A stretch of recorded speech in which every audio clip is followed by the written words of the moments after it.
Good evening, everybody. Welcome to the last show of the year here at Chicago Corner. I'm your host, Jerry Vasilatos. I will probably be joined at some point by my little minion Oreo, who likes to prance across the camera lens and go into my water when I'm in the middle of an important story. And I am also joined this evening by my very good friend and colleague, Mr. Kid Cabello.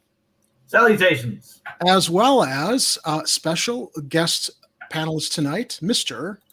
Art Medina. Good evening, everybody. Welcome, Cheers and Art. salutations. It's good to see you both. Thanks for joining me on our last show of the year, which is kind of a milestone because not quite, because I will have been here now 11 months, because I think I joined Hardlands in February of this year. I think so. Originally. I think so too. I think I remember all of this started, let's face it, a year ago for you when I started watching you do the show. You've been doing a great job, Jerry, by the way. Well, thank you, Art. I couldn't do it without the support and the help of my colleagues and guest panelists and everybody else who helps make the show go. That would include E. Heller, who's unfortunately not with us right now. I don't know if he's going to join us later. I know he was traveling for the holiday. Oh, wow.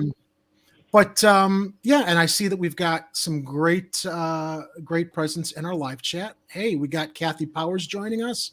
We got Miguel H, AG, All for Nothing 388. Oh, thank you. That's a very nice comment. All for Nothing 388. And I'm sure we'll be seeing some other people filter in through the show. Kit and I both had an opportunity today to be on KRTD Media. They're doing an all-day New Year's Eve stream where they have guest panelists from across the independent YouTube broadcast show spectrum come on and talk about different topics, which was really kind of cool because I know of Fiorella Isabel, but I'd never been on a guest panel with her before. So it was kind of cool to meet her in person for the first time. Yep, she does a lot of great work. She really does. She really does. Yeah, I see you guys referencing her on Hardlands Media. Plus, I've also caught her on social media and on YouTube. And I might jump into the stream again a little bit later. My New Year's Eve plans got canceled due to friends not feeling quite well. And plus, given the ongoing COVID dystopia that Chicago is facing, it's probably a good idea to stay in tonight, which is what drives our stories for the evening. Well, let me get to the COVID dystopia in a minute. But first of all, very, very quickly, I want to let everybody know Snowmageddon is going to start tomorrow. Get ready to watch Tommy Skilling and all the other newscasters, get off on the fact that, we got a potential 8 inches of snow. That's what she said, that they're all going to get excited about because, in Chicago, we've never seen snow before. Oh, we've seen snow like you would not believe we've seen snow. We've seen snow. I know. Every time we see, the first big snow of the year, all the news stations just go crazy. It's just like, oh, it's disaster. It's like, no, it's snow. It's going to melt. You got to drive carefully. You got to clear your walk so nobody kills themselves outside on the slippery sidewalks. But other than that, thank God it's not wildfires like California has. Hurricanes like our southern states have. Yeah. Oh it's God. manageable. Tornadoes. Yeah, exactly. Like the country is falling apart in so many parts of the world. The country is falling apart in so many parts of the country. And here in Illinois, we're essentially like complaining that there's no snow and now complaining about the snow that's coming. We're going to have some precipitation. It's going to get a little bit wet and cold. Very, very quickly, I'll just go into what Block Club reports through the staff there. A year that saw a record-breaking stretch of no snow will soon give way to a new year that will wallop Chicago with snow on day one.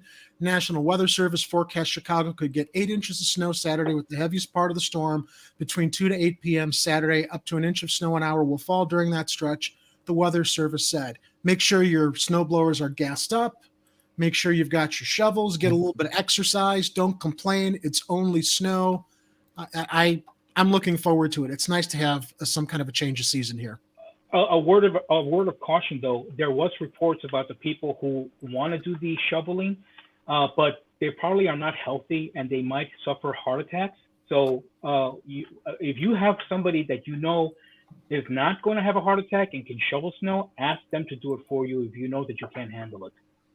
Absolutely. That's a very good safety tip, which ironically, Art, kind of is a good segue into our first story, because heart attack is a necessary emergency hospital procedure right now.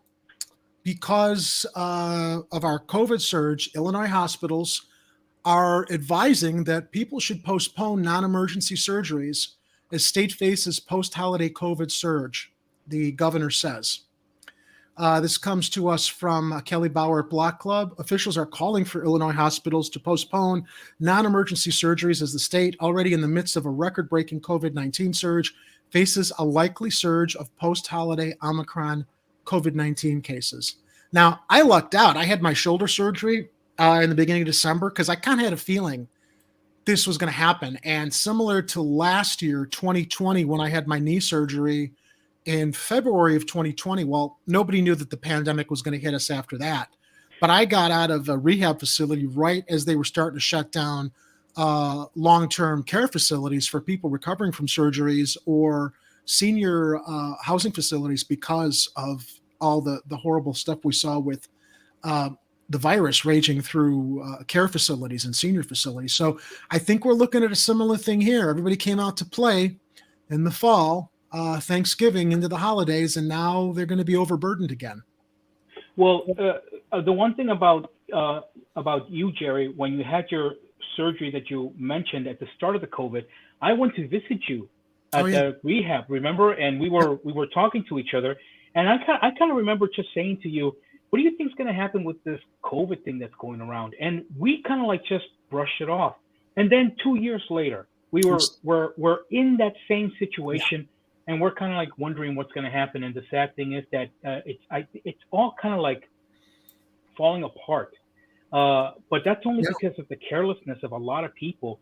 And I don't know how I was so careful enough, and how you were so careful enough, that in the entire stretch of the 2 years that we've had the COVID pandemic, we never caught it. I mean, I recently went to the doctor and I had a COVID test, and no, I'm fine. I'm cool.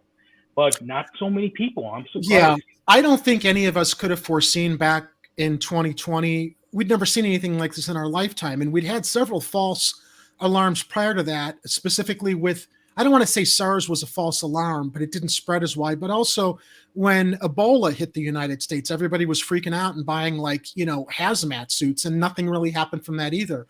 So I think that there was a consensus that our government and our authorities would probably have things under control. But of course, that didn't factor in Donald J. Trump and the fact that he had dismissed the pandemic emergency teams from his administration that Obama had put in place. Thankfully, as much as we criticize many things Obama did or didn't do, there was a pandemic force in place that I guess Donald Trump just didn't take seriously enough, which led to where we are now. If anybody wants to see an example of how Donald Trump treated and reacted to the pandemic when it was happening during his administration, watch the movie Don't Look Up, because that's a perfect satire of the whole thing. Yeah, well, so Don't Look Up. It's funny because it's come up in a lot of conversations today and the other stream we did. I guess that the filmmakers wanted it to be a metaphor for climate change, which it is. But what struck me this past 2 weeks is that as COVID surges again, it's also a metaphor for people just being completely in denial about the fact that the pandemic rages on. Tonight, and we're going to get to that story in a moment, I want to give a shout out here to Kathy Powers, who's a little prescient to what our next story is going to be. The mayor wants us to watch fireworks. No COVID worries. Sarcasm. Yeah. While hospitals are potentially turning people away from non-essential emergency surgery, and CPS is opening on Monday, or plans to open up on Monday, we're also seeing. Where's the other story here I was going to get to? the health department saying everyone should get a COVID-19 test before gathering for New Year's Eve. It's too late now for people to go out and get the COVID tests, because it's late on New Year's Eve. But after the mayor has been telling everybody, big fireworks display on Navy Pier, it's going to be all open, after mandating all the small businesses take into account all these new safeguards, which I think are important to take into consideration. But as far as the mayor's concerned, Navy Pier, it's the wild, wild west. While she also says she can't be a mom to everybody and dictate where everybody goes. Again, talking out of both sides of her mouth. Kit, I wanted to ask you something about Mayor Lightfoot. Did you Sure, go ahead. believe, Kit? Well, no, I just wanted to ask you something, Kit. In your opinion about Mayor Lightfoot, do you think that she had the best intentions when she wanted to be mayor, but then now that she's in that position, she realizes she's way over her head and she's just panicking, and so she's hoping that if she throws a party that everybody can come to, that people will now like her? I mean, this is desperation. It's hard to get inside the mindset of somebody, especially when they're in a leadership position. Because it's easy for us to be armchair generals and to say, well, this is what should be done, this is what should not be done. But we're giving commentary, and we're looking into somebody who clearly failed to follow through with a lot of their campaign promises. And when I first reported this story way back in 2019, when there was a report that came out that Mayor Lightfoot is extremely sensitive to criticism and is thin-skinned and will react to it in an aggressive manner, I would say on a personal note, Lightfoot, when she ran for office, maybe she did have some intentions. And when coming out the gate, she was challenging some of the establishment heads in city council. But after a while, we saw that die down. After a while, we saw her all of a sudden taking criticism for herself. I think this is a vain attempt for people to like her. And after how she handled the George Floyd protests and even other protests relating to police brutality, how she would raise the bridges up from the city, she doesn't really know how to interact with the people that she's supposed to represent. So she does this. Hey, let's have Lollapalooza. Let's have people celebrate. And let's be very clear here. People want to celebrate. People want to go out, but we're still in a pandemic. And Lightfoot, like all these other politicians, has no idea really how to lead in a crisis. This is Lightfoot's attempt to try and remain relevant and for people to like her and respect her. But after a while, there's going to be another scandal and another situation where Lightfoot is going to fail the business owners, fail the communities, fail people that she's supposed to represent. That's the whole legacy of Lightfoot, is that she was always light on the issues. She was never stern on anything. She didn't do anything about police brutality or police corruption or political corruption in the city. Nothing about gentrification. People are still being displaced. The city could do UBI, but Mayor Lightfoot chose not to because she's gone on the record of saying that she doesn't believe in universal basic income, even though other countries do. Lightfoot, in many ways, is someone who is not fit for office. It's the very fact that she is so aggressive towards criticism, and then at the same time, going after city council members, especially those who, want to help the communities out, help out people who are struggling. She's quick to react towards them. Lightfoot is, in many ways, what we don't want in a mayor. She is Rahm Emanuel 3.0. She is someone who is still continuing on with the same business as usual Chicago politics. And at least what I have to say about her is this, is that if she really wants to end on a good note, she has to resign. She has to at least step down, not run again for mayor again. Of course, that opens up the possibility of us having another clown car primary in 2023, but I'd rather take that than a repeat of Lightfoot and how she constantly goes after those that are trying to make this city better. Look at how she's gone after Jamal Green. Look at how she's gone after activists. Look at how she has constantly gone after anyone that's going to question her or her policies. She takes it on a personal level, without even realizing that she's taking it in that level. I mean, she really is falling apart at the seams. Well, there's more to that, because with Lightfoot, this is somebody who's supposed to be in charge of a major metropolitan city. Chicago, we're a busy city. We've got a lot of commerce here. We got a lot of small business owners here. We got people who want to make this city happen. But Lightfoot, again, what is her policy? What are her issues that she's running on? What has she followed through on?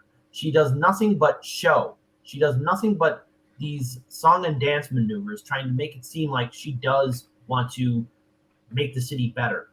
But she's turning a blind eye to a lot of issues. We covered a thing that was happening in Bucktown where there's a private security firm that's going to be patrolling the streets. There's still lead in our drinking water. There are still schools that are still struggling. And what did Lightfoot do, especially when the Chicago Teachers Union did a protest in 2019? She stood against them.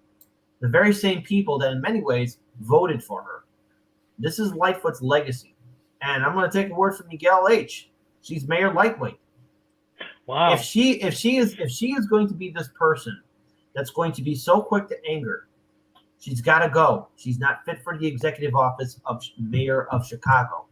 Now, for many people who are hearing me talk about this, well, they're saying, well, how can you be so hard on her? How can you be so critical on her? Because when Daniel and I were covering the 2019 Chicago mayoral run, it was very historic because the first time ever in Chicago's history, a sitting mayor, Rahm Emanuel, was not running for a third term. We were so used to the daily dynasty of a mayor that would be continuously in office. This was a break for something new.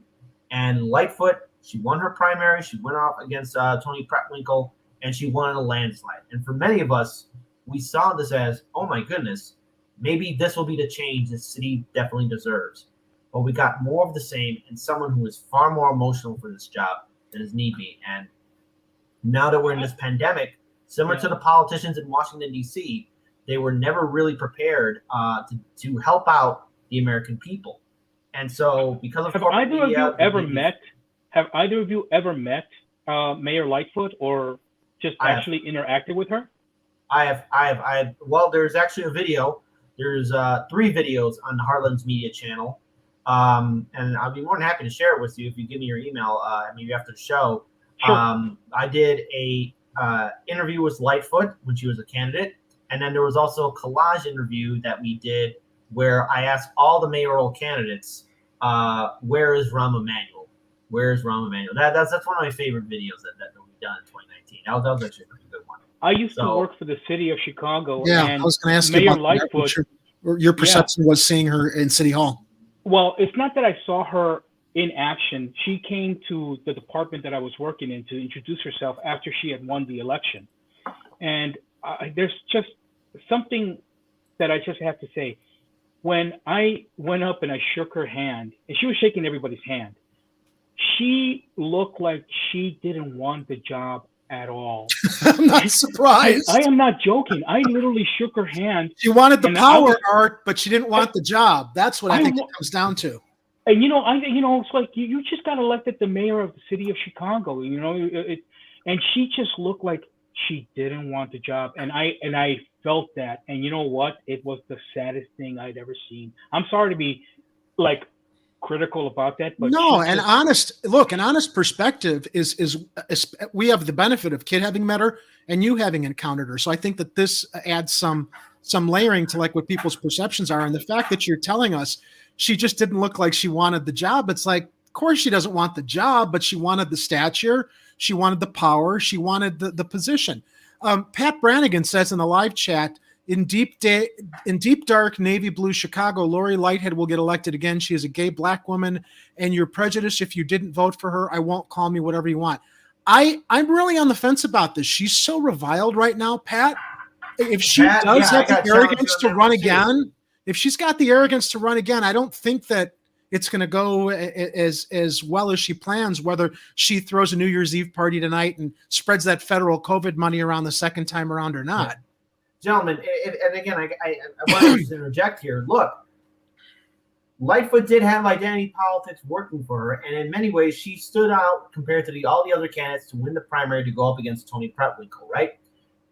But here's what has crippled Lightfoot's image, how she has treated the African-American and Latino communities on the south and west side of Chicago, how she has gone after the activist community. I mean, look, during the George Floyd protest, she raised the bridges up to the city, separating it, making sure that the wealthy parts were going to be just fine and safe. And then another thing, too, was recent police brutality video. I mean, Jerry, you did on-the-ground reporting with the aftermath of the unfortunate shooting of that young boy who lost his life. And Lightfoot saw the police footage. She saw the police footage and couldn't give a clear answer to what happened to that young man, even though we saw the footage. And we know what happened. That officer killed that young boy. Yeah. That's what happened. She was trying to figure out, they were still coordinating how they were going to spin it. Right. And then Lightfoot also then has the audacity to ignore to the embarrassing situation of that woman who was standing naked for 40 minutes. Anjanette all Young. while police, yes, Anjanette Young, and she was fighting the city and the corporation council was fighting this woman who's not only her civil rights, but her dignity had been stripped away from her until they finally approved, I think it was a $2.3 million settlement last week. Not enough money. Right. No, why it wasn't. And it's going to happen again. It's going to happen again.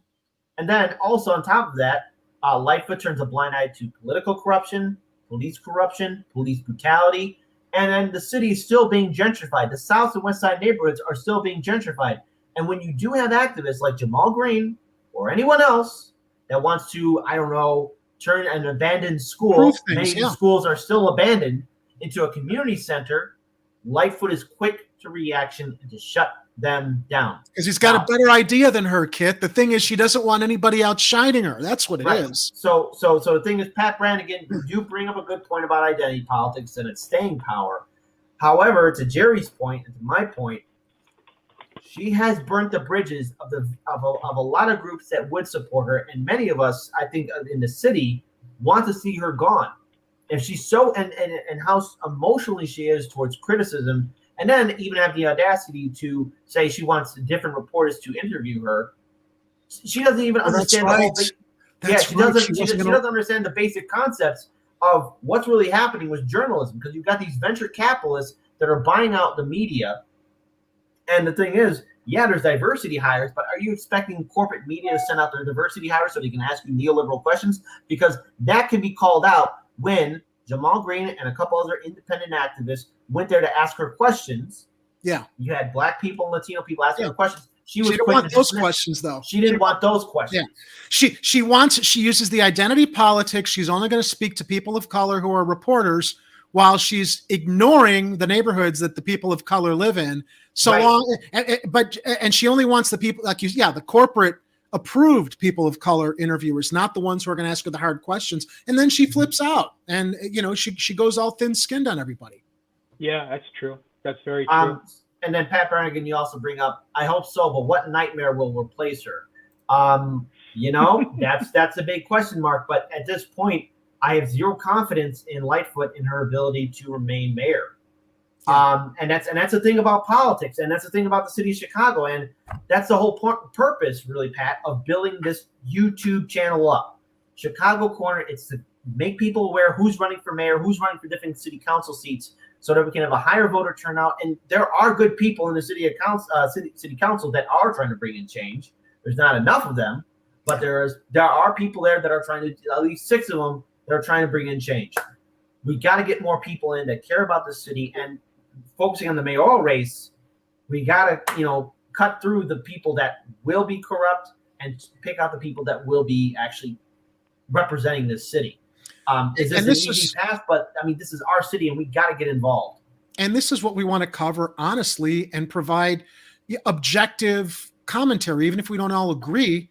The whole point of Chicago Corner is we can come together, share these stories, and really disseminate it from multiple points of view to try to get to the heart of what the solution should be. Let me quickly get back to my story here just before, because it is getting, as we're getting later and later, I know a lot of people are going to be running out for New Year's, and I want to give the advice of what officials are saying here in Chicago. People need to take precautions for New Year's Eve as COVID-19 surges in Chicago, and that should include staying home for many people, officials said Wednesday. New Year's Eve, which falls on Friday this year, is traditionally celebrated with gatherings of loved ones, parties, and fireworks like the one at Navy Pier. But Chicago is in the midst of a 5th wave of COVID-19 that has seen cases, hospitalizations, deaths, and positivity rates skyrocket in recent weeks.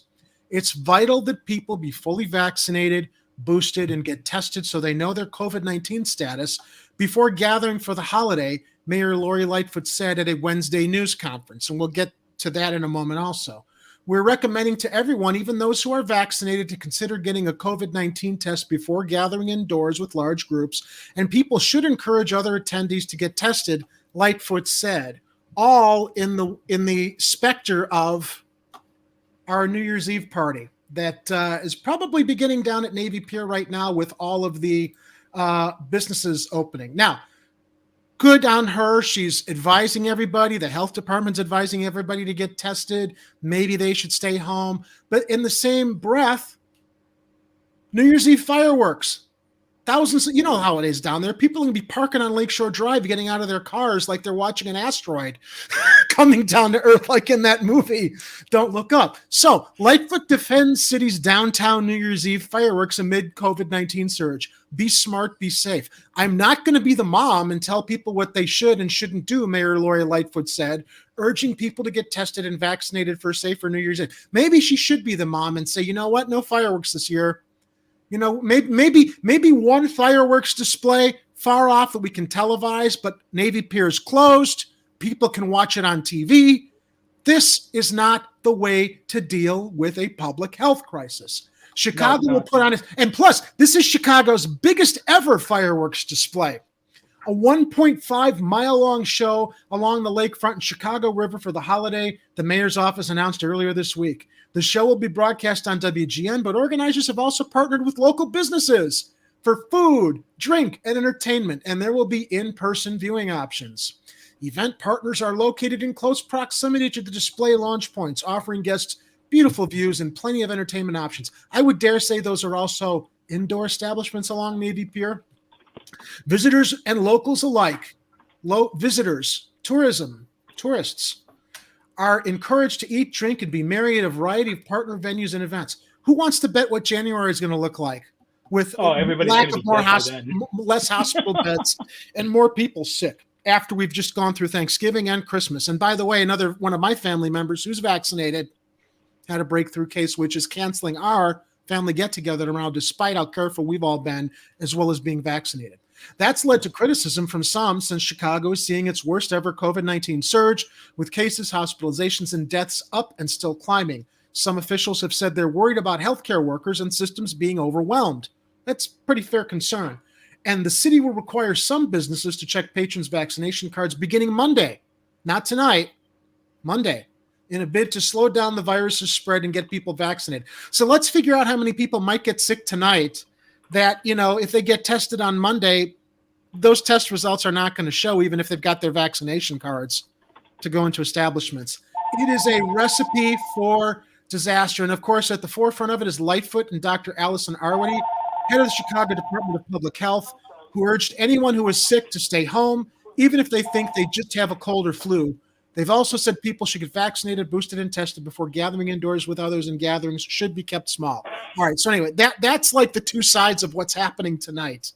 And critics are concerned the fireworks display in partnerships with businesses will lead to people gathering downtown, and you know they will, to view the show, potentially putting people at risk of spreading COVID-19.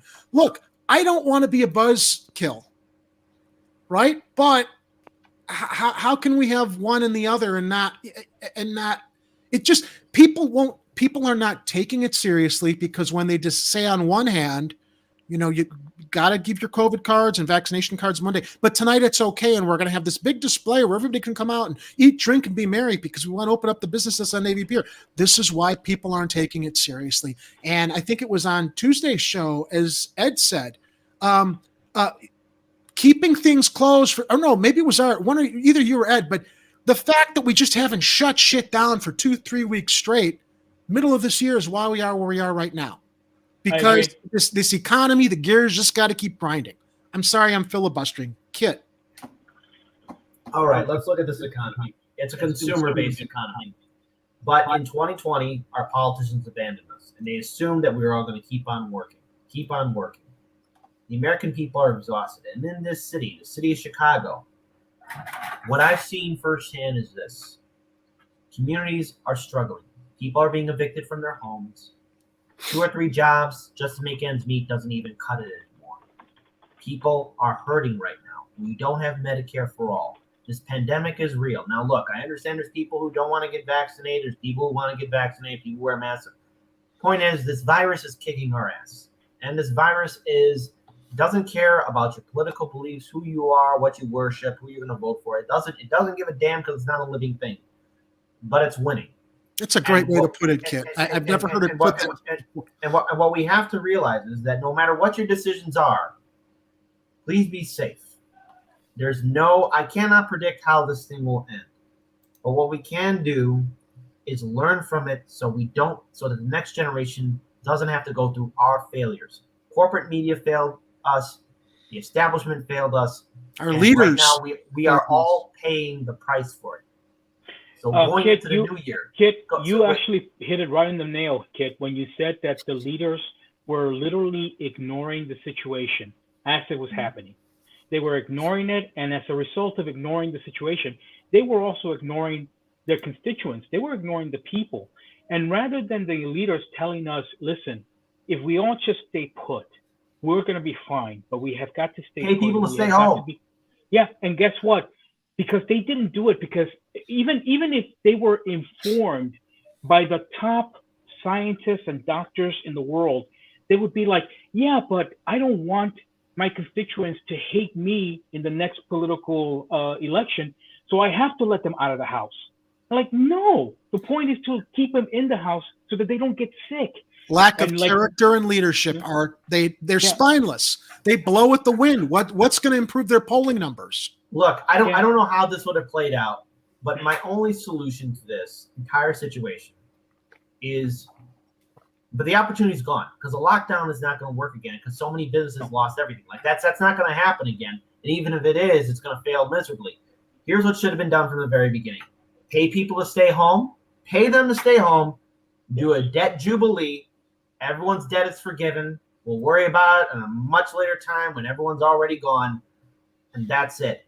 And then we can figure out this vaccination. We can figure out how to deal with it. Now, are there some faults to my plan? Yeah, because there's probably because maybe people like to work, people want to go out. But at least if you give the incentive of keeping people home, making sure no one goes into debt so they don't go into poverty, those are two things in which that should have been done that probably would have fixed everything up. But I mean, the opportunity right now to stop this crisis has passed. And so we have to live with the consequences of it. What I would say going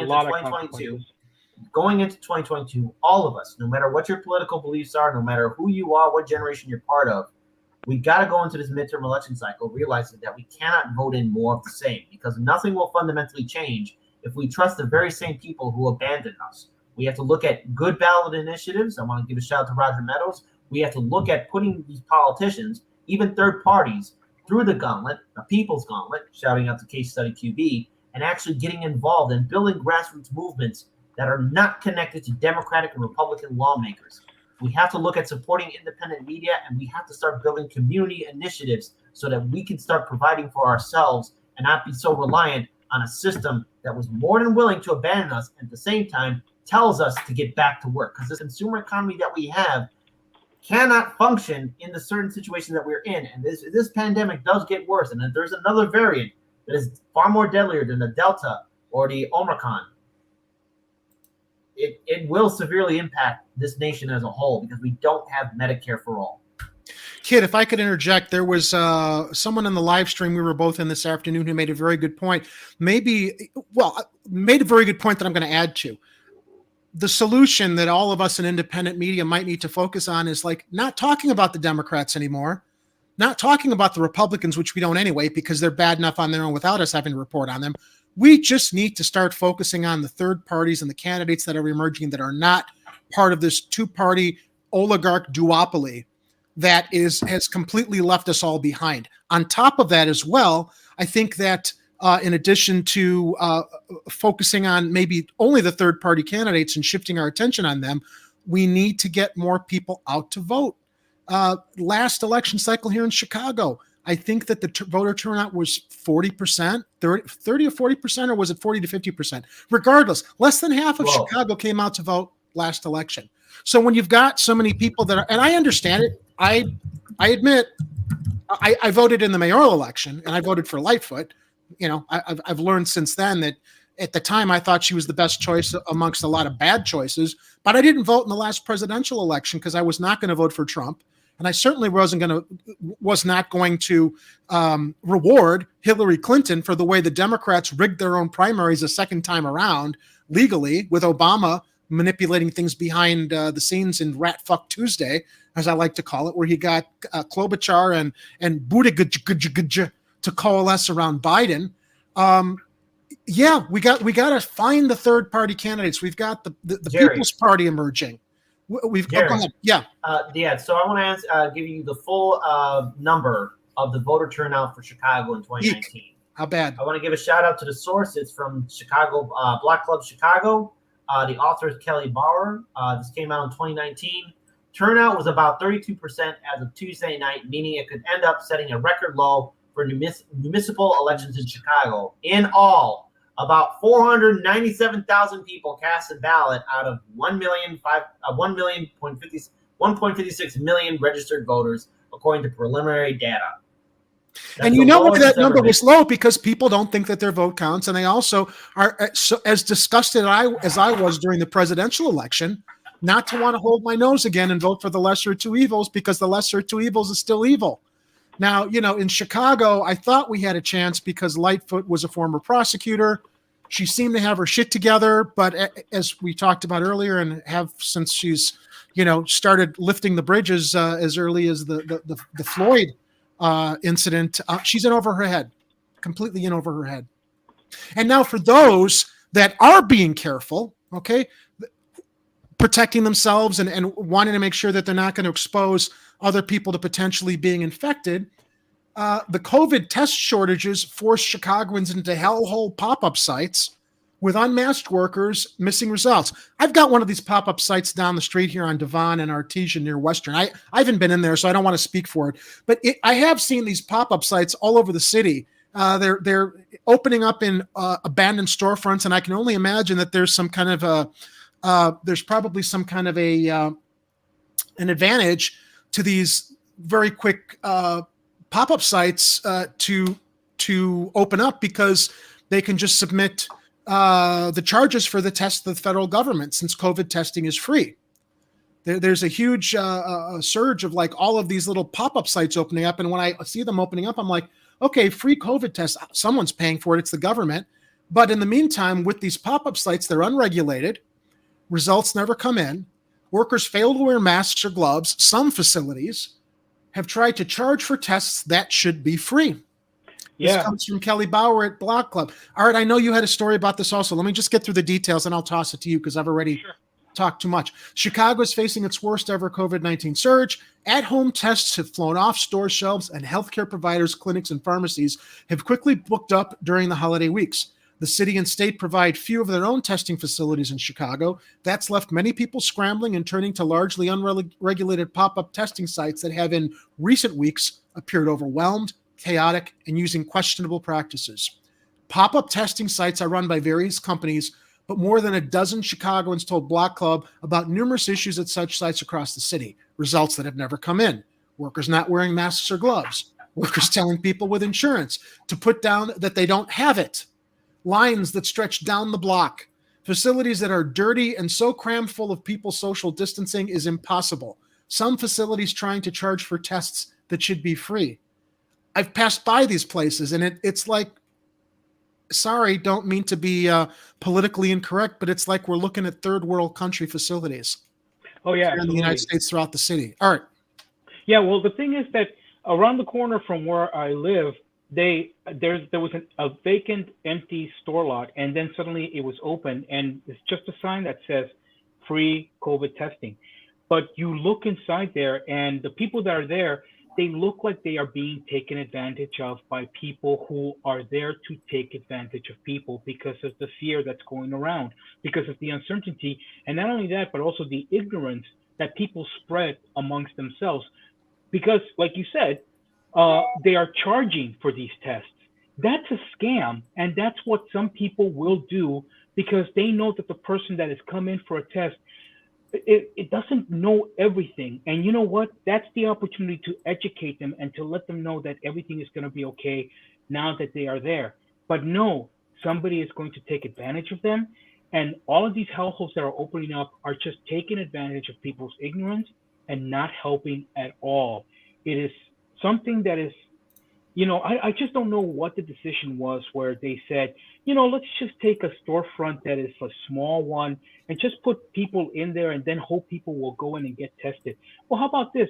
Like Jamal said a couple of weeks ago on the show, why not just open up one of these abandoned storefronts that used to be like and I'm just imagining like a Sears or a Walmart that Yeah, no longer, these and big stores that and have been shut down. Yeah, where you've had a lot of parking, where you can get a lot of people, and you can actually get some people to do some good. But all these small hellholes that are opening up are not doing any good at all.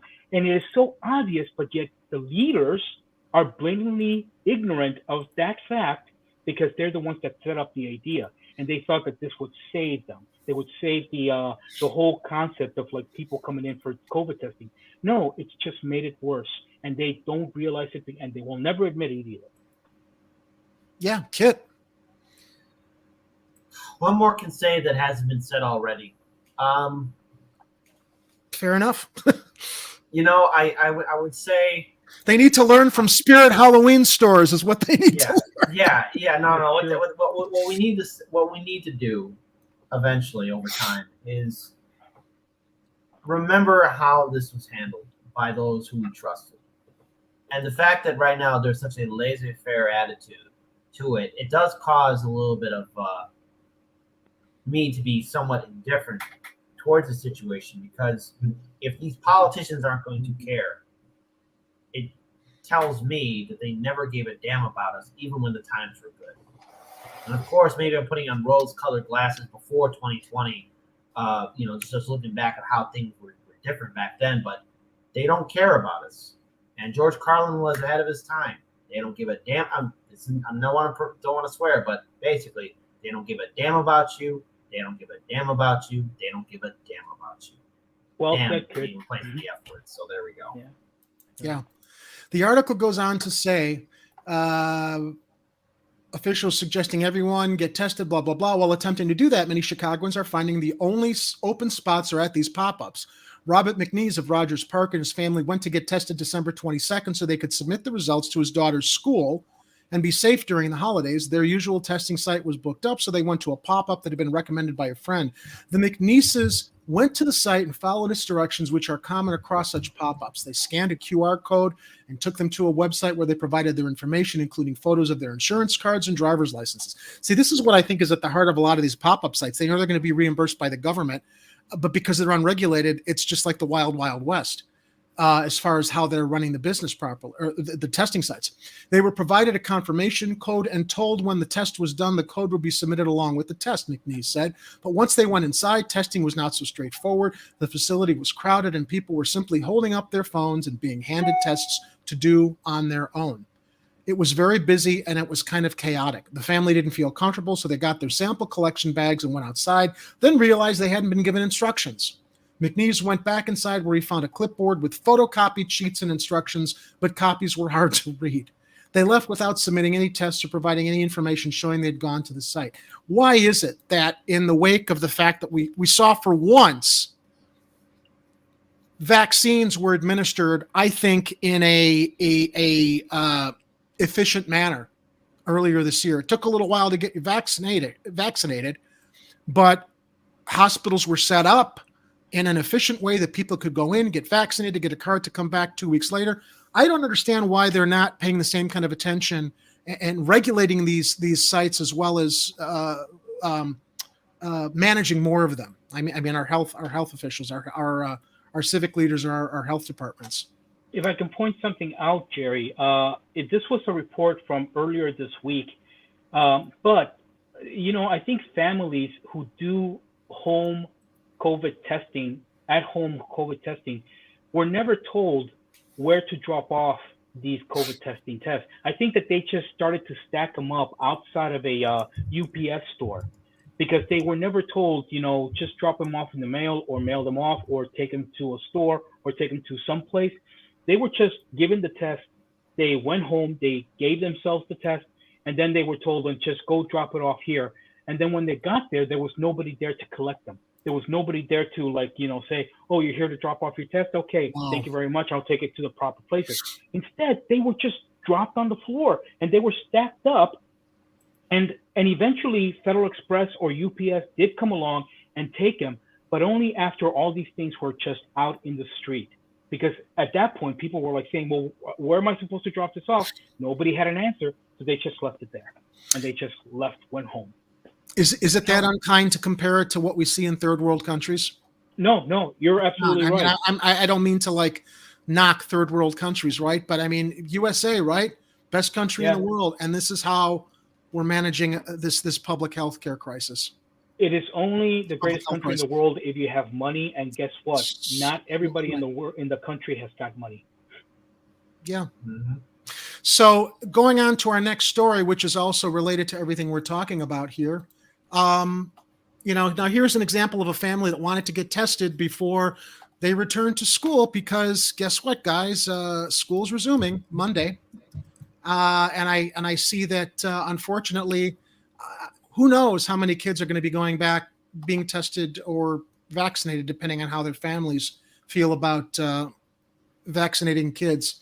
This comes from Kelly Bauer again at Block Club Chicago. I feel like we should be sending her some money for all the good reporting she's doing.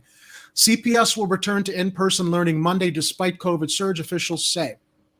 Officials try to ease parents' concerns as they prepare for children returning to Chicago public schools on Monday amid the latest COVID-19 surge. The city is facing its highest ever surge in confirmed cases, and hospitalizations and deaths have risen. We know this.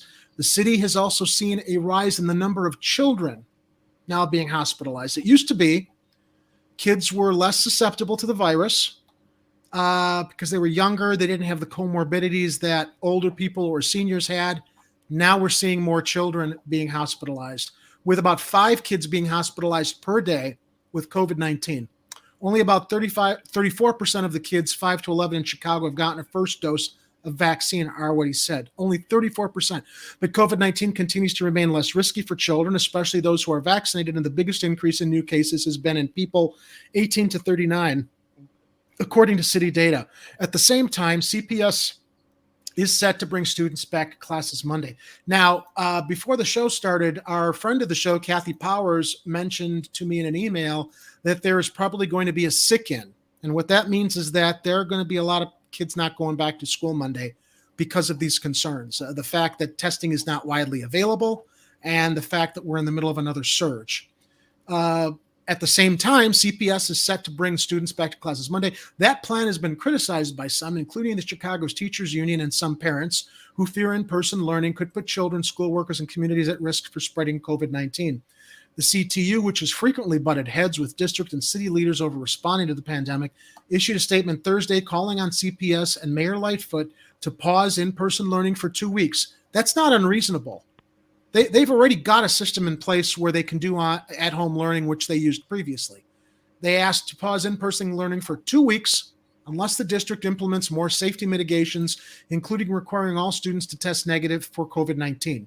The number of fully vaxxed school educators being sickened by COVID continues to increase rapidly, and the union has also flagged concerns about safely staffing schools as educators are felled by illness in growing numbers, as is being seen in the retail and airline industries, CTU representative said in a statement. CTU will also file an unfair labor practices complaint against CPS for not providing information like the rate of vaccinations of students per school, according to the union. And I think that we reported in the last show that testing in communities where people of color live, they're relying on parents to test their kids at home. They're not testing kids at the schools. They're not offering the resources for these parents to test their kids. They should be testing kids at school. Yeah, I think we were talking once a week. Ed was saying they should be tested like every day going in. Sorry if it slows things down, but so the officials have previously pushed back against attempts to do district-wide remote learning, saying that the all-virtual learning done during the start of the pandemic had detrimental effects on children's mental and emotional well-being and educational progress. On Thursday, Arwoody and Martinez again said they plan to stick with in-person learning. I want to bring something up here that I shared with a friend of mine in a text message because it kind of relates to what they just said here. They pushed back because all virtual learning has detrimental effects on children's mental and emotional well-being. Does it? Kids, I know my nephews practically live on the TV set. They live in front of their computers when they're gaming or doing other things. Kids have become accustomed earlier this year to this new form of learning when shit hit the fan last year. So this is what I'd shared with a friend that I think kind of relates. Imagine being born in 1900. When you're 14 years old, World War I begins, and it ends when you're 18 with 22 million deaths. Shortly after, a global pandemic, a flu called Spanish, it kills 50 million people. I come out alive and free. You are 20 years old. Then at 29 years, you survived the global economic crisis that started with the collapse of the New York Stock Exchange, causing inflation, unemployment, and hunger. At 33, the Nazis come to power. You're 39 when World War II starts and ends. When you're 45 during the Holocaust, Shoah, 6 million Jews die. There will be more than 60 million deaths in total. When you're 52 years old, the Korean War starts. When you're 64, starts the Vietnam War and ends when you're 75 years. A child born in 1985 thinks his grandparents have no idea how hard life is, and they survive various wars and disasters. A boy born in 1995 and today 25 years old thinks it's the end of the world when his Amazon package takes more than 3 days to arrive, or when he doesn't get more than 15 likes for his photo posted on Facebook or Instagram. In 2020, many of us live in comfort, have access to different sources of entertainment at home, and often have more than we need. But people complain about everything. However, they have electricity, phone, food, hot water, and a roof over their heads. None of this existed before. But humanity survived much more serious circumstances and never lost the joy of living.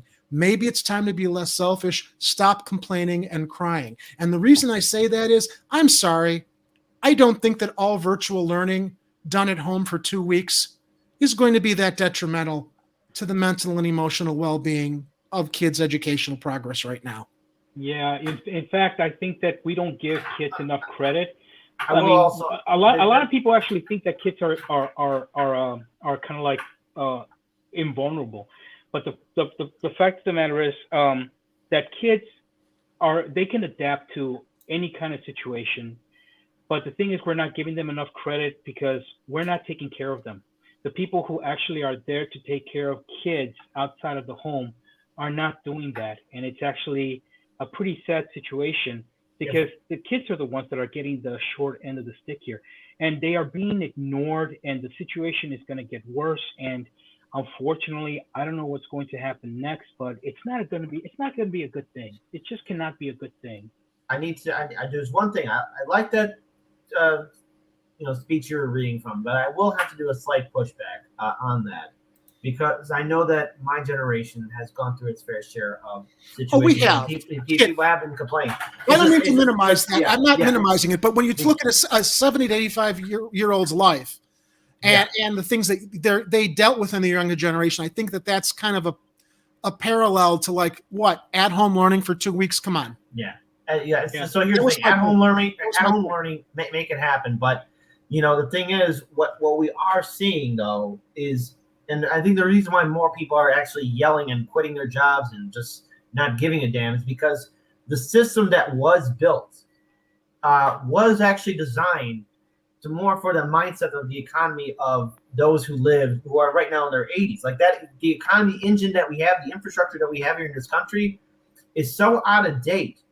We need to reform the whole damn thing over again because it's no longer applicable towards my generation and any other generation right now at this point in time because we are so stagnant.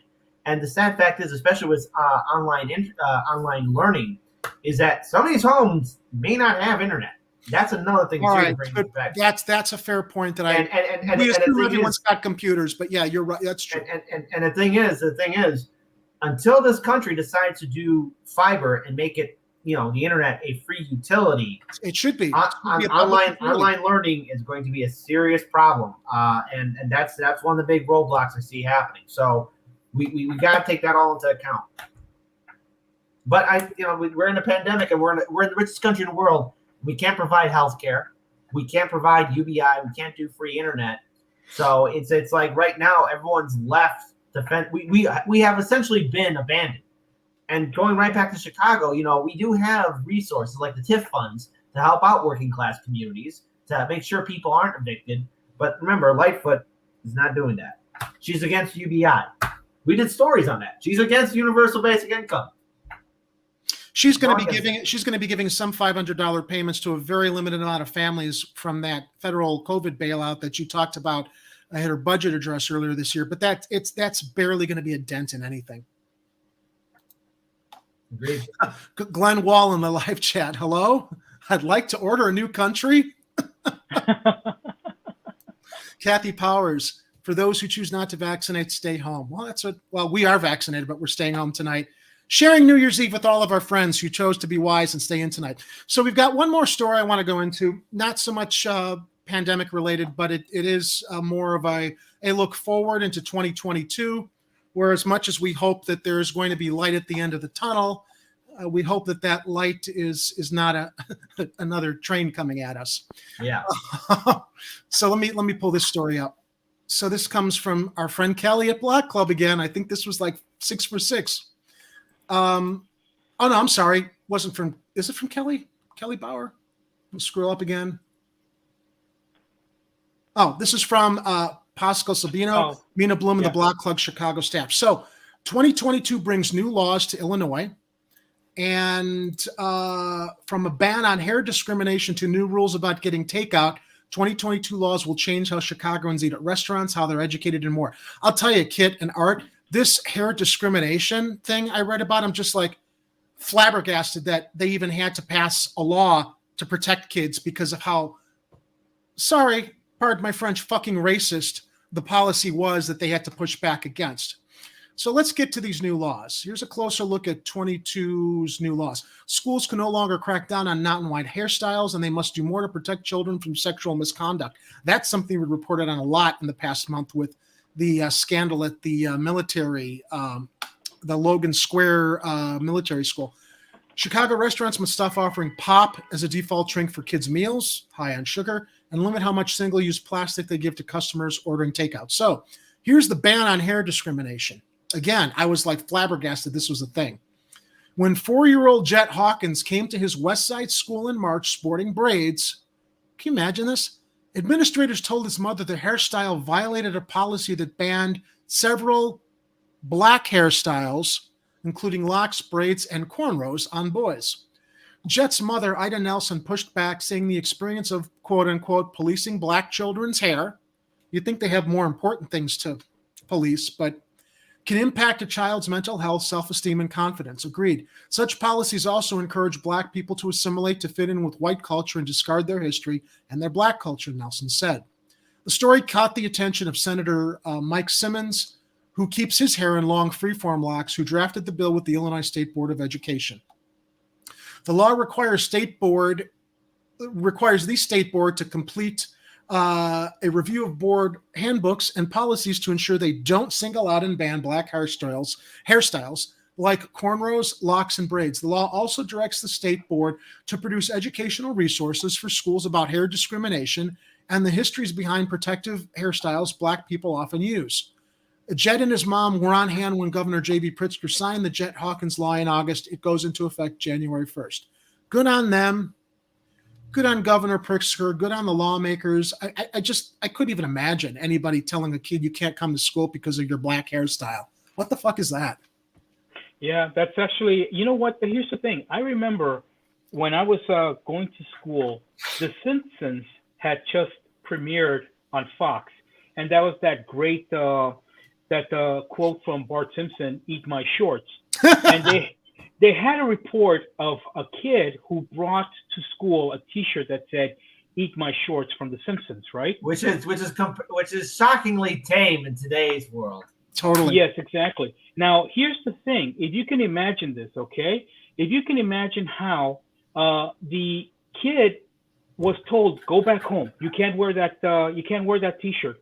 If the school had said, "It's just a T-shirt. Sit down and finish your math homework. Sit down and get the lessons ready. Sit down and you got to concentrate on your schoolwork." Because when the school starts to concentrate on the T-shirt, then they're not benefiting the student and they're not benefiting the school. Yep. Because they are now teaching the kid not to wear a T-shirt when they should be teaching them math and forget what they're wearing. Yep. Forget their hair. They're there to learn. So you know what? Ignore what they're wearing and teach them math. Teach them all the things that they need to be taught, because that's what the point is of going to school. There's a little thing. T-shirts. There's also a little thing in the United States called freedom of speech that it seems that the educators are forgetting, regardless of what you might want to have on your T-shirt. I mean, I would say so long as it's not vulgar, or hateful or racist or. But when you try to legislate kids, emulating funny cartoon characters, it's surreal. It's ridiculous and it's surreal. Well, the education system has always gone the wrong way when it comes to a lot of things, and I'm including Chicago and including the rest of the country on this matter. Yeah. All right. Moving on to another law: mental health days for public school students. With education upended for kids during the pandemic, public school students will be allowed mental health days for the first time. Starting in January, students 7 to 17 years old can take up to 5 mental health or behavioral days off per school year with no doctor's note required. The law, sponsored by Senator Robert Martwick, was signed by the governor in October. Mental health challenges have risen dramatically. Martwick said in a statement, "We need to ensure that our teachers and administrators have every tool they need to identify students who are suffering and ensure those students get the resources they need." I couldn't agree more. Ban on plasticware at restaurants. This seems to be a green-friendly initiative. Starting in mid-January, Chicago restaurants can only give customers plasticware, napkins, and similar items by request. The city ordinance, passed in September, bans restaurants from providing single-use utensils, stirrers, toothpicks, napkins, cup sleeves, and disposable plates in most cases. Drive-thrus, airports, and charity food giveaways would be exempt. The ordinance does not include straws, cups, lids, or takeout containers, and it does not apply to self-service stations where customers can grab their own napkins or condiments. The ordinance is part of an effort to reduce waste of single-use plastics. Alder people who supported the final version of the law acknowledged it doesn't go far enough, but said small incremental change is needed now without overburdening restaurant owners. All right, there's now a phase-out of cash bail. Portions of the Pretrial Fairness Act go into effect January 1st, while cash bail itself won't go away until 2023. Other parts of the law will expand the rights of people incarcerated in their homes on electronic monitoring. Those assigned house arrest as a condition of release will be allowed to leave their homes to perform essential tasks and receive regular reviews, allowing the court to evaluate whether they need to remain on electronic monitoring. Now, this, I'm sure, was somewhat controversial with the recent hubbub we heard with violent offenders being assigned electronic monitoring and somehow subverting the process and getting out and causing more violent crimes. However, advocates long have argued that the cash bail system penalizes low-income defendants who've been approved to be released on bond but stay in jail because they cannot afford to pay. When the full law goes into effect in 2023, it will make it easier for defendants to help with their defense and support their families and communities while giving judges latitude to jail someone they think poses a threat to the public. So this is really ultimately, I think, going to fall on the shoulders of the judges to make sure that they're accurately assessing those that they decide to grant the phase out of the cash bail. Being poor is not a crime, end of story, said State Senator Robert Peters, who sponsored the legislation. Folks who have the means to cover their bail don't spend a minute in jail, while others could be locked up for weeks or even months before their trial begins. This is not a just or equitable system. As cash bail is removed, some neighborhood groups have mobilized to provide social services to people released from jail and awaiting trial. Now, one of the most important laws to be passed, I think, given just the absolute surreal circumstances surrounding the sex grooming scandal at that Logan Park school. Took them 2 years to investigate it, and those staff members were not put on leave while they were investigating it. They were still serving over at that school. Faith's law to prevent grooming and sex abuse in schools, because there was actually a loophole in the law which would allow school staff and employees to sexually groom students and enter into relationships when those students left middle school and high school. Faith's law was in the works for 2 years before it was signed as a massive sexual abuse scandal unfolded in Chicago public schools. Named for sexual abuse survivor Faith Colson, 2 parts of the law go into effect in July. First, it bans all forms of grooming in which adults lure children into sexual relationships, previous state law defined grooming as luring a child into unlawful sex using the internet. Now that definition has been expanded to include in-person interaction and written communication, which is how these staffers at CPS were getting around the law. The law also requires the state to offer educator training on the physical and mental health needs of students, student safety, educator ethics, professional conduct, and other topics that address the well-being of students and improve the academic and social emotional outcomes of students this year. Anybody surprised that that training wasn't already in place? No, of course not. And the reason why it's not a big surprise, teacher, yeah. The reason why it's not a big surprise is because, unfortunately, there are a lot of people out there who are predators and they think they can get away with what they're doing. And a lot of them have gotten away with what they're doing. But when they are caught, it's 2 years down the line when anything is really done about it. And when there are new laws to actually prevent this from happening, I think by that time it's too late. You know, I'm sorry, but laws are made, but the crime has got to be committed first. And the people who suffer from that crime are the ones that unfortunately are going to be the real victims in the long stretch of time. Well, also, Art, think of how insidious it was that these school staffers we're figuring out ways around it. It wasn't an accident. They were conscious about how they could tiptoe and they around. are supposed to know better. They are supposed to know better because these people are supposed to be adults who know right and we're wrong. Also, you would imagine that those hiring these staffers would also vet them more carefully or be a little bit more selective, but that's part of the problem also. Oh God, it's terrible. It's absolutely terrible. You know, that last story. The law was terrible. Finalized in December amid the scandal at Marine Leadership Academy. That's what it was in Logan Square.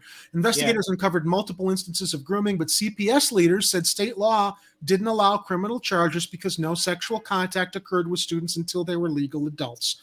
It's also, bad enough still, law, the Illinois State Board of Education is required to create a statewide resource guide for parents, a centralized source of assistance, and provide resources available to the parent or guardian of a student who is or may be the victim of sexual abuse, according to the governor's office. That must be complete by mid-2023. And 2 more to go. Legal representation for non-citizens in deportation cases. Starting in January, the Cook County Public Defender's Office can represent non-citizens in deportation cases under the Defenders for All Act. The Defenders for All Coalition, a group of more than 40 organizations and community groups, pushed for the law and an immigration unit within the Public Defender's Office dedicated to these cases. Cook County is the 3rd jurisdiction after San Francisco and Alameda County in California to offer representation to immigrants facing deportation. It offers a more welcoming place for everyone to call home. Board President Tony Preckwinkle said, We know individuals who go to immigration court without a lawyer are far more likely to get a worse outcome, not because of some fact in their case, but solely because they don't have a lawyer. We want to change that, Public Defender Sharon Mitchell said. I think that that's a fine idea. That is a good idea. I actually think that's a much better idea than the last one. I mean, well, I'm an immigrant, okay? I arrived in this country when I was 5 years old, and I was baptized at, the sight of watching Batman on television and eating Kentucky Fried Chicken. I became an American the minute that I had both of those things in my system. But you have to understand that there's a lot of people out there. And at one point, my family's history, we literally were going to be kicked out of this country, and we were going to be deported. But then something happened, and we got amnesty. And then on top of that, we went on a road for 10 years, and a lot of my family became citizens, including myself.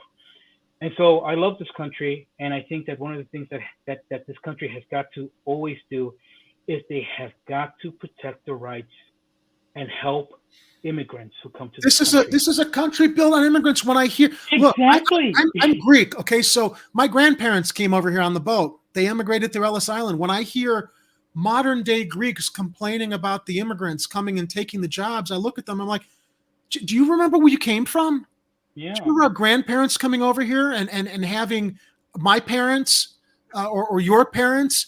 This is a nation. It blows me away how people have forgotten this country was founded in diversity. It was founded in people fleeing Great Britain and trying to create a place of opportunity, or at least a place with more freedom and acceptance, despite the fact we wiped out the Native Americans that were here. I mean, that's a whole other discussion. Yeah. But I mean, yeah, I mean, look, our country was built on the backs of immigrants, and it just blows me away how little sympathy or empathy people today have, claiming that immigrants are taking their jobs. Okay, so let's see you go pick your food. Let's see you landscape your lawn. I mean, Exactly. it's white.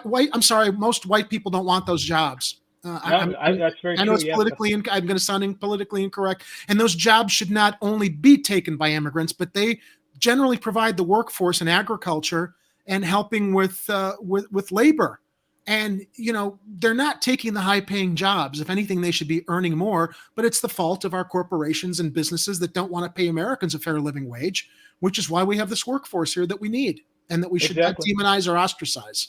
Well said, Jerry. Absolutely. You're absolutely right. Well said. So they also passed Juneteenth. The celebration of the effective end of slavery is now a paid state holiday. Nice. It's celebrated June 19th to commemorate the day in 1865 when federal troops arrived in Galveston, Texas, to free all enslaved people 2.5 years after the Emancipation Proclamation. Biden made Juneteenth a federal holiday. Restaurants must offer water, juice, or milk instead of pop for kids' meals. That's a good law. That is a good law. You know, we have an epidemic of obesity with our kids. The Serve Kids Better Act, which goes into effect January 1st, is part of a broader effort to cut down on sugary drinks. I've been off of sugar for a month now, and I'm down 12 pounds.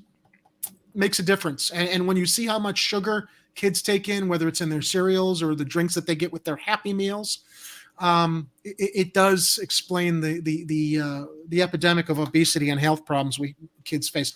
The law requires restaurants to offer water, juice, or milk with no added sweeteners as a default option for a kids' meal. Drinks like pop can still be ordered on request, but the primary options that are advertised must be some variety of water, milk, or fruit or vegetable juice. The governor signed the law in August. I thought there were only a few more, but there's actually several more, guys, so bear with me. Hate crimes. Targeting someone for their citizenship or immigration status is now a hate crime in Illinois. Yeah. Under the law signed in August, the state's criminal code was expanded to specifically include anti-immigration bias as a hate crime, along with crimes based on race, gender, sexual orientation, and other factors. The law was part of a slate of legislation designed to strengthen protections for immigrants and refugees. New school curriculum. 2 laws will expand what kids learn in school without various ethnic and religious groups. All public elementary and high schools must teach Asian American history starting in 2022. That instruction must include lessons on Asian Americans in Illinois and in the Midwest and how Asian Americans advanced civil rights from the 19th century to today. Illinois became the first state to require Asian American history instruction when Pritzker signed the law in July. I can't argue with that. All history should be taught. This business about what is that phrase that they use, kid in schools about how people are all PO'd that we're teaching history that I don't know revisionist history? America's legacy. No, not prohibitionist history. No, revisionist. No, not revisionist history. No, not revisionist history, but I think it has to do with teaching more African American history. Well, people probably know what I'm talking about. The word's just escaping me. Lemonade stands. Yes, lemonade stands. Kids' lemonade stands can no longer be shut down under Haley's Law. I didn't even know that kids' lemonade stands were being shut down. A bunch of Karens were, yes. There was an epidemic of Karens who didn't like kids opening up a lemonade stand in their block. It was a whole Karen thing. Yeah. We need to create a law to outlaw Karens. The law was inspired by Haley, or harsher penalties for Karens. The law was inspired by Haley Martinez, whose lemonade stand outside her Kankakee mom was shut down by county health authorities in 2019. The outrage spurred legislators to create policy that allows kids younger than 16 to sell lemonade without a permit. That law was signed in July. All right, finally, lastly, coming to the home stretch. Lbqt inclusivity on marriage certificates. When Pritzker decriminalized HIV transmission in July, he also finalized laws that make it easier for LGBTQ spouses to alter their marriage certificates and expanded infertility treatment coverage for Illinoisans. One law allows for couples to request marriage certificates with gender-neutral language or no gendered language at all. That goes into effect January 1st. Another will make it easier for couples to correct their name and gender on their marriage certificates, was enacted in July. Insurance coverage for infertility treatments also includes same-sex couples, women older than 35, and single people. That goes into effect January 1st. Pritzker said the laws will help solidify Illinois as a beacon of equality and hope for the national LGBTQ community. I never imagined I would be as impressed by a billionaire governor running the state of Illinois, but where I had hopes for Lightfoot that were dashed, Pritzker has actually exceeded my expectations. So I tip my hat to all the things that he is getting through with the legislature. I still am 50-50 on Pritzker. Yeah. So what are some of your reservations about him right now? Well, number one, case in point, let's look at the Illinois Environmental Protection Agency. I want to bring up the fact that there are still industrial facilities and polluters, especially in the southwest side neighborhoods of Chicago. And plus, Pritzker in 2018 did do a campaign photo op in the park area where the Med Asphalt plant is at, and yet nothing from his EPA due to the fact that we have a lot of these facilities, including the Med Asphalt plant, operating without a permit. Another thing, too, about Governor J.B. Pritzker is that during the Democratic primary of 2020, he did leave the polls open, and they were in an unsafe manner. Okay, that's another thing I want to bring out. To where that was in 2020, and the thing is, when we talk about election integrity on this channel, we may never know the true results of how that Illinois primary played out, because a lot of the way the ballots were handled was not up to par, but it was typical Illinois politics and corruption. A few other things too, especially with Governor Pritzker's business dealings. He has connections with the Democratic establishment. Yeah, that's obvious. And another thing too is that he did not fight as hard as I thought he should have fought for, which was dealing with the flat tax in the Illinois State Constitution. I want to make it very clear, though, as governor, he can't do anything about it because you have to have a supermajority in the House and Senate to agree to actually get rid of that flat tax that is in the Illinois State Constitution. But he did want to do a progressive income tax, and that never happened. Kit, I concede there is room for improvement, but I will say he has surprised me, though. Yes. You're absolutely right, especially on the environmental issues that we've been reporting on here on Chicago Corner, as well as over at Hardlands Media. Kathy Powers also brings up what about his toilets, that whole dealing. Pritzker's connections with the Democratic establishment as a whole is one big question mark. But with the good, I will say this, because you got to be honest, the cannabis legalization in the state of Illinois, he got it done. Also protecting women's reproduction rights in the state of Illinois. I mean, obviously. And he was different than Bronner at this point, to where he's getting the state somewhat through this, but I'm 50-50 on him. Okay. He's Democratic establishment through and through. But fair enough. He definitely is. But it would be unfair for me to bring out the good as well. So gotta call the bad, bring out the good. We want to be objective, and I had missed those points, and I agree with you. Kathy Powers, thank you for the save. Critical race theory. That's what I was referring to before. And Pat Brannigan says, why not just teach history instead of the made-up crap they do teach? I completely agree. In fact, there is a phenomenal series that you can probably find on Netflix. It's called Oliver Stone's Untold History of the United States. And Oliver Stone essentially covers all the stuff that was whitewashed that we did not learn in school because it would have reflected critically on United States history, from FDR's vice president, I think it was George Wallace. No, not George Wallace. Not George. Henry Wallace. Yeah, Henry Wallace, who was FDR's vice president, who was literally the Bernie Sanders of his generation, of that generation, being shut out of the elections pretty much the same way that our current day Democrats shut out Sanders, because he wanted to continue the New Deal or improve the New Deal that FDR had introduced, and he had socialist leanings. So, of course, the corporatists and those doing things behind the scenes had to shut him out. And I think that's when Truman ended up being elected. But anyway, that's one of the many stories you can discover in Oliver Stone's Untold History of the United States. I actually got the DVD set for my nephews, who are big history buffs, and they were like, wow, why didn't we learn this stuff in our history classes? I'm like, well, because sometimes people want to hide the United States warts that we shouldn't be hiding. We should learn from that. So again, yeah, Pat Brannigan, why not just teach history instead of the made up crap that they teach? Fully agreed. But when you've got people arguing critical race theory, we can't have anything, taught in schools that's critical of the United States in regards to how it's treated people of color. Well, they're trying to manipulate and control the narrative. Well, listen, ladies and gentlemen, this brings us to the end of our last show of the year here on Chicago Corner. And I'm not anxious to cut out of the show early. I don't know if Kit and Art have anywhere to be. I might stick around for a little while longer if anybody in the chat wants to talk about anything that we haven't talked about, or just kind of keep each other company since most of us are staying at home.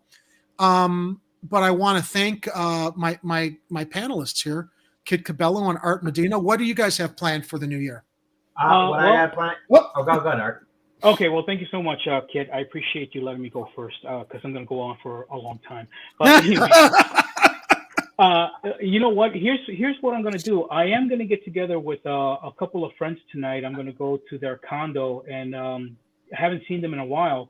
And I told them about a really great movie that I just recently watched. It's been around for a while, but I don't know if anybody knows this movie. It's called Solstice. Oh, yeah. Come on. That was Latin. That's done. You guys aren't watching it tonight. Christmas is over. You got these. My friends that I'm going to go see have never seen this. I told them all about you, Jerry, and they want to see this flick. Really? And I am going to even show though it Christmas to them is tonight. past. Who are you? Do I know them? You know what? I think that you saw them at the Friendsgiving party. It's Steve and Monica. Oh, I love Steve and Monica. Yeah. Well, if you want to give them your copy, I'll give you another one if they feel like they want to keep it. Up to you.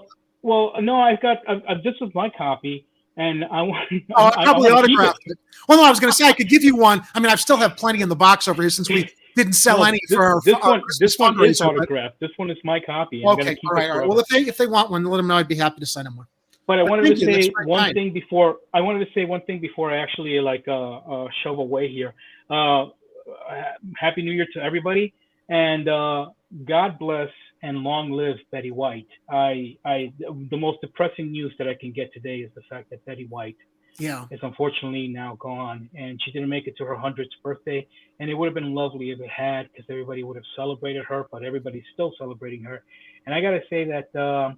Let's just say that my childhood is slowly dying, and all of my heroes from the days when I came to this country are slowly and surely fading away. But hopefully it's all going to come back around, and I get to see them all the time now on television. It reminds us of the years passing by when we lost Sean Connery last year. Yep. Jeff Bridges got very sick. Thankfully, he's in remission. Yep. Harrison Ford's doing another Indiana Jones movie, and as I see the clips or the behind-the-scenes photos, I'm just like, do I really want to see that? Harrison? Oh no, is it that bad? Well, look, man, he's 75 years old. I'm not ageist, but I'm like, I just wish that they'd done more Indiana Jones movies when he was in his prime. But as we're seeing our heroes get older and losing many of them, it is reminding me of our age. And Word Deer Entertainment said here in the chat, he says, Jerry's my dad. He went out for cigs and never came back. He doesn't even smoke. I'm not that old, War Deer. Come on.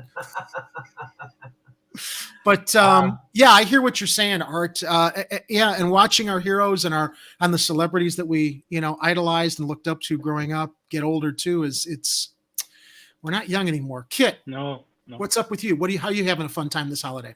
Well, I'm going to be binge watching a whole bunch of videos. I'm going to light it up just a little bit, and I'm going to be cooking my wonderful meal that I've been starving myself all day for, so I could build up an appetite. I'm going to have a nice big ribeye Costco steak, sweet potato, asparagus, and tomatoes, gourmet, all cut up, all nice and neat.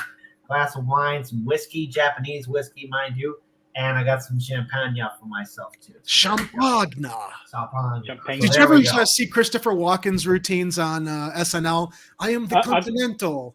I could do the impersonation, okay? Okay, all right, let's get it. Let's hear it. Would you like some champagne? There you go. So Kathy Powers, we're not all going to the fireworks. Yeah, I think we'll be watching them on TV tonight, Kathy. No. As much as I wish I could get out of this apartment of mine. If anything, my best New Year's was when it turned 2020 when I was in Japan visiting. But little I know that 2020 would go to shit. But yeah, New Year's Eve in 2019 going to 2020, best time. Have a very good night, kid. You're a good soldier. I wish E. Heller had joined us. I would have asked him to deliver one of his deep dish pizzas because I know he's like the pizza gourmet. But yeah, so Kit, thank you. Art, thank you. Have a very safe New Year to both of you. And to the rest of my viewers, I want you all to go into this weekend safe, careful. Maybe try to stay in tonight. If you do go out, please socially distance, wear your masks. We don't want any of you catching COVID and getting sick. Be vigilant. We got a new year in front of us. I hope it's the light at the end of the tunnel isn't another train coming at us. Let's hope it's a brighter future in 2022. I'm very, very grateful that I've been able to build this relationship with all of you this year, and I look forward to continuing into 2022 as we report all the stories here in Chicago that make this the greatest city in the country, even if it's the most corrupt. We're working on that. Remember, everybody, if it's happening on the streets, you'll hear about it here on Chicago Corner. I bid you all farewell, Happy New Year, and to a better 2022. Cheers, everyone. Cheers.